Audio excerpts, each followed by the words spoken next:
حضرت شیخ احمد مجدد الفسانی علیہ رحمہ فرماتے ہیں، جو شخص اپنے اوپر 10 چیزوں کو لازم کر لیتا ہے تو لازمی نتیجہ یہ ہوتا ہے کہ وہ متقی بن جاتا ہے۔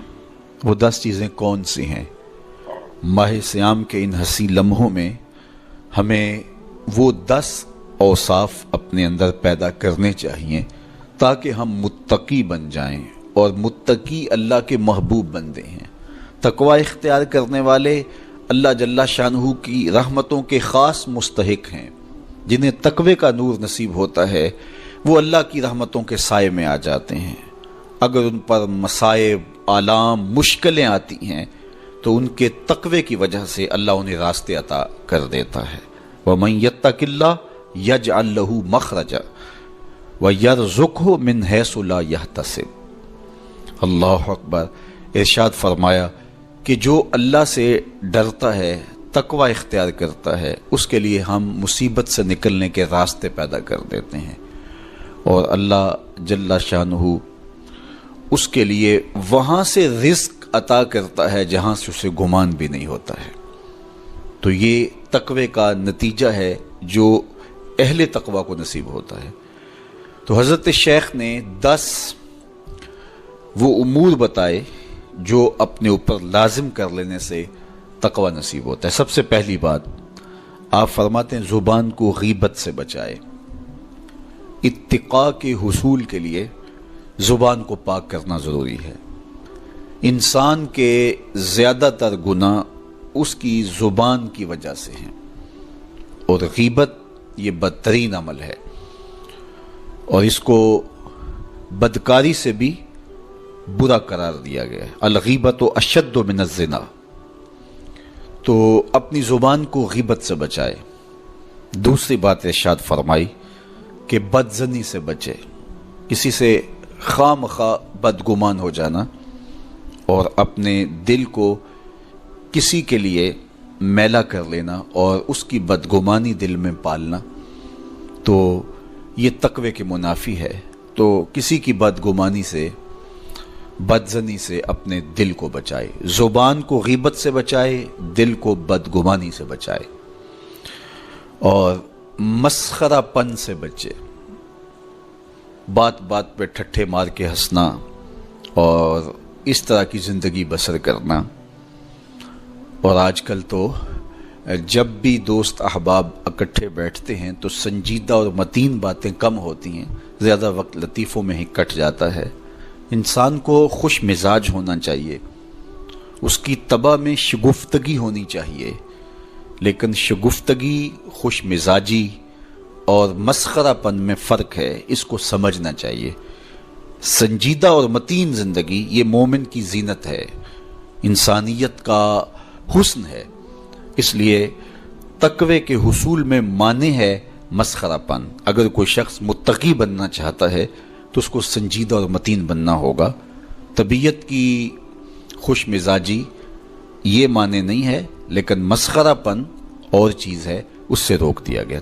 چوتھی چیز حضرت شیخ احمد فرماتے ہیں کہ اپنی آنکھ کو حرام سے بچائے۔ اپنی آنکھ کی حفاظت کرنے سے تقوی حاصل ہوتا ہے۔ جب آنکھ خراب ہوتی ہے تو دل خراب ہوتا ہے، جب دل خراب ہوتا ہے تو پھر پورا بدن خراب ہو جاتا ہے۔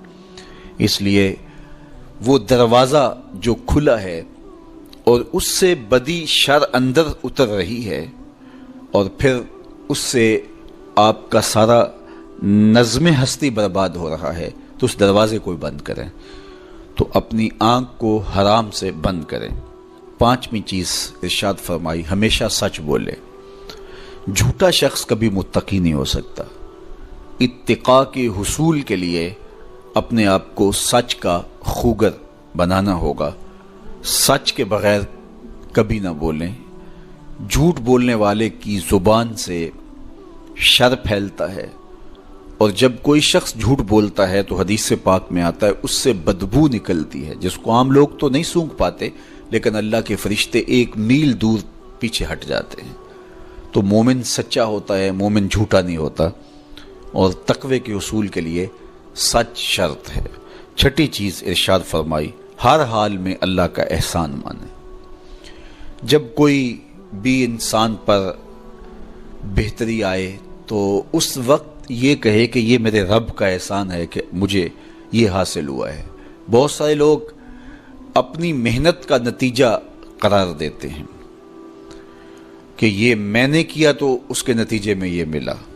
بسا اوقات آپ کتنا سیدھا کام کر رہے ہوتے ہیں، کتنی محنت کر رہے ہوتے ہیں، لیکن نتیجہ اس کے برعکس آ رہا ہوتا ہے۔ سیدنا علی المرتضیٰ رضی اللہ تعالیٰ عنہ فرماتے ہیں، میں نے اللہ کو اپنے ارادوں کی شکست سے پہچانا، تو یہ اس کی کرم نوازی ہے کہ اس نے ایسا کر دیا۔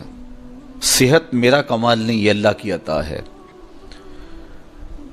علم میرا کمال نہیں، یہ اللہ کی عطا ہے۔ لہجوں کی خوبصورتی یہ اس کی عطا سے ممکن ہے۔ اس نے آنکھوں میں روشنائی رکھی، اس نے توفیق عمل نصیب فرما دی، اس نے اچھائی کی راہوں پہ گامزن کیا۔ ماہ صیام میں روزہ رکھنے کی توفیق ہوئی، صلاۃ التراویح میں حاضری کا موقع میسر آیا، دیگر صالح اعمال تلاوت کلام مجید نصیب ہوئے، تو مت سمجھے کہ یہ کوئی میرا کمال ہے۔ اللہ کا احسان مانے گا تو غرور پیدا نہیں ہوگا، تکبر پیدا نہیں ہوگا۔ تو ہر حال میں اللہ کا احسان مانے، جو بھی خیر اس کو ملے وہ کہے یہ میرے رب کی طرف سے ہے، اور اگر اس کا کرم نہ ہوتا تو یہ عمل مجھے نصیب نہ ہوتا۔ اور کتنے عمل ہیں کہ نصیب ہونے کے بعد عجب سے، تکبر سے، ریاکاری سے برباد ہو جاتے ہیں۔ کیتی کتری پئی کھو محمد تے سکہ بنیا زردہ، کتنے عمل ہیں کہ برباد ہو جاتے ہیں، تکبر آ گیا، عجب آ گیا، ریاکاری آ گئی، تو یہ اس کی طرف سے ہی ہے۔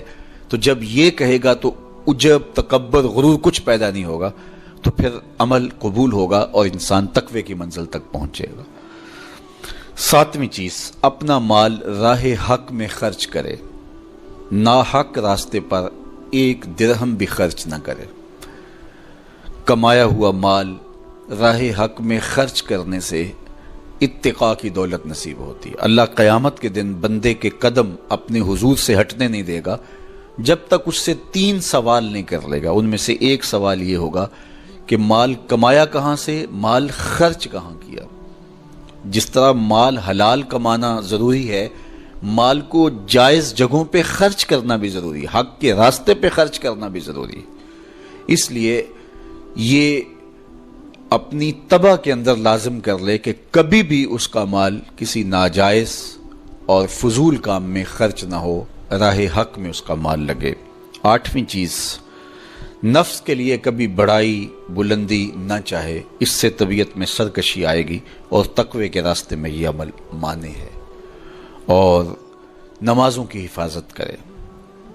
نمازوں کی اگر حفاظت نہیں کرتا تو باقی سارے عمل اس کے پاس ہیں، تو وہ متقی کیسے بن سکتا ہے؟ چونکہ یہ تو اسلام کا بنیادی فریضہ ہے جو اہل ایمان پر لازم کیا گیا ہے، جو کسی صورت کے اندر بھی، حتیٰ کہ حالت بیماری کے اندر بھی معافی جس کی نہیں ہے، سفر کے اندر بھی نماز کی معافی نہیں، مختصر کر دی گئی، قصر کر دی گئی، لیکن معافی نہیں دی گئی، حالت جنگ کے اندر بھی اس کی معافی نہیں ہے۔